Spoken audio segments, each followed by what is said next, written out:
Do you know how foreign workers seeking a short-term job in Canada can achieve their goal without requiring LMIA?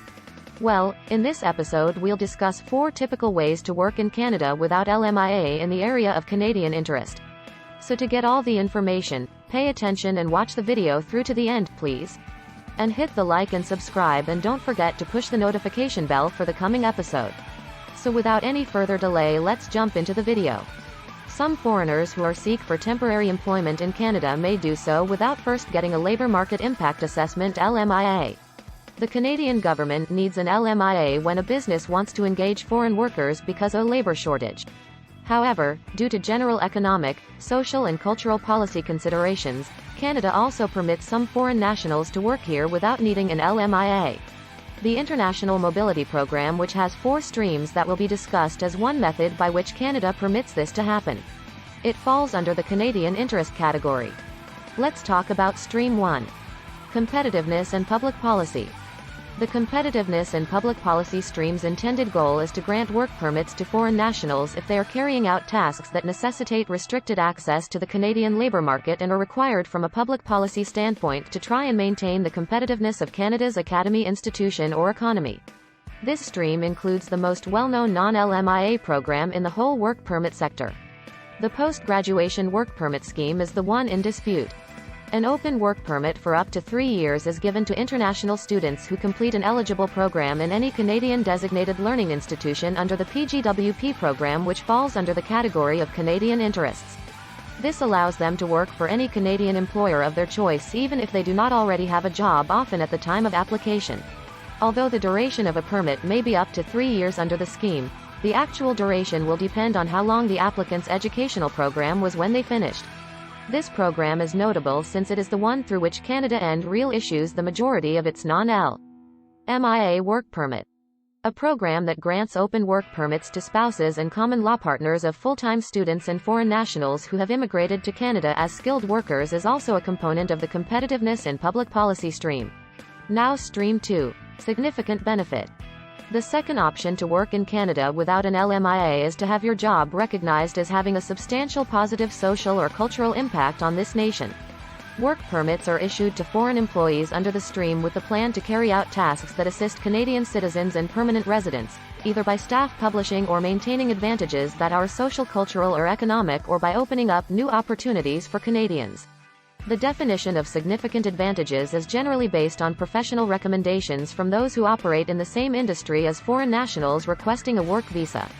However, in addition to these recommendations, Canada will also utilize the following impartial criteria, including the applicant's prior record of accomplishment to SS and the applicant's capacity to contribute to Canada through their work. A certified transcript from an educational institution demonstrating the foreign national's possession of a degree, diploma, certificate or comparable accomplishment in the field of their employment. Evidence from the applicant's present or past employers demonstrating that they have at least 10 years of experience in the film for which they are immigrating to Canada. Whether the application has received any accolades or patents at the federal, state or international levels. If the applicants have ever been the judge of other people's work. Evidence of their participation in an organization that demands excellence from their members. Evidence that the candidate has been honored by peers, government or commercial or professional bodies for their accomplishments and noteworthy contribution to the field.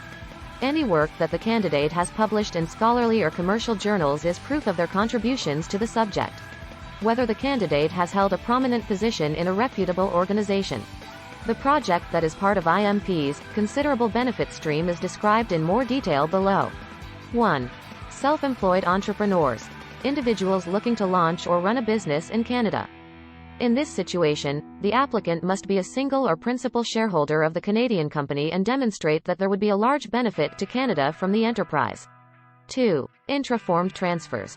People applying for both permits through the intra-company transfer program who wants to work in Canada for a foreign employer, parent company, subsidiary or Canadian branch.